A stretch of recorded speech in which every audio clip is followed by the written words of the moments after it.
Regardons maintenant comment cela se passe si je viens rajouter des cloisons.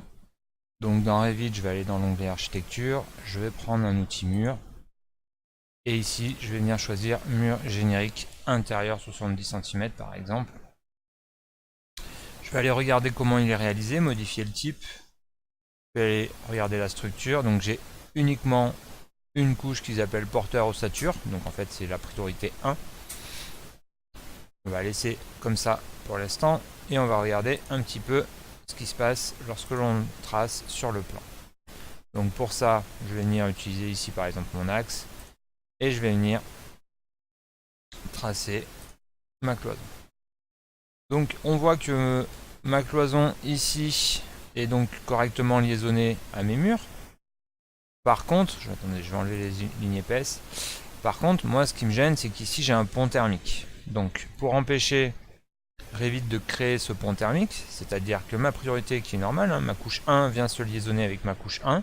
Moi je voudrais au contraire que ma cloison s'arrête ici au niveau de ma plaque de plâtre, afin de pouvoir avoir une continuité de mon isolant. Donc pour ça, je vous propose, vous venez ici sur jonction des murs.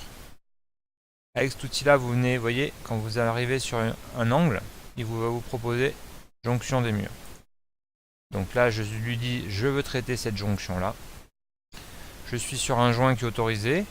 Je vais le garder pour que mes murs se joignent. Par contre, je vais utiliser de ne pas nettoyer le joint, ce qui va permettre à Revit ici de laisser la continuité du mur de façade par rapport au mur porteur. Je vais venir faire la même chose sur l'autre côté, ne pas nettoyer le joint. Ça me permet d'avoir des cloisons ici qui sont quand même joints à mon mur, mais je garde une continuité de mon isolation. Donc voici ce qu'on pouvait dire pour les cloisons. Sinon, le reste, c'est toujours un mur qui va être contraint au niveau sur lequel on trace. On peut le contraindre au niveau supérieur, on peut mettre des paramètres globaux. Ça fonctionne à peu près comme le reste des murs.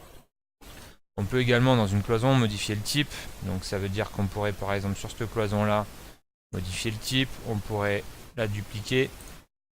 On l'appellerait A projet par exemple. On aurait une cloison à faire de 5 cm, donc A projet 5 cm. C'est la cloison de mon projet en 5 cm, je vais lui dire OK. Du coup, je vais aller modifier, je vais lui mettre une couche porteur ossature. Elle ferait donc, soit je laisse uniquement comme ça 5 cm et je mets pas d'autre couche, soit je pourrais éventuellement lui demander une couche porteur ossature de 3 cm et je vais lui insérer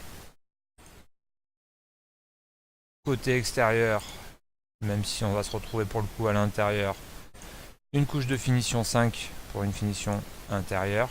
Matériaux, on peut aller chercher un matériau plaque de plâtre, des choses comme ça. Ah, plaque de plâtre. Et je vais refaire la même couche, donc épaisseur 1 cm. Et la même couche à l'intérieur. Donc là, ce coup-ci, je vais la descendre. Finition 5. Quoi, priorité 5, finition 2. Matériaux, on est sur une plaque de plâtre.